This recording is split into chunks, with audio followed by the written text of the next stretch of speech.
शिरसा देवो पितामहमहेश्वरौ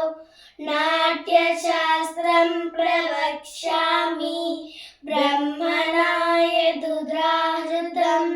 देवतानां शिरस्तस्तु गुरूणामस्य संस्कृतः वक्षस्थश्चैव विप्राणां शेषे ध्वन्यमो भवे विष्णुशक्तिसमुत्पन्ने चित्रवर्णे महीतले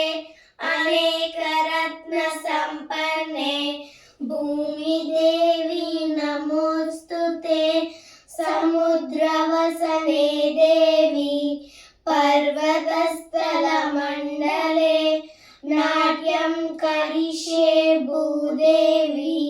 पादघातं क्षमस्व मे कटिकर्णसमायुत्रा कूर्परामस्य शिरस्तदा समुन्नतमुरश्चैव सौष्ठवं नमतद्भवे प्रायेण करणे कार्यो वामो वक्षस्थितः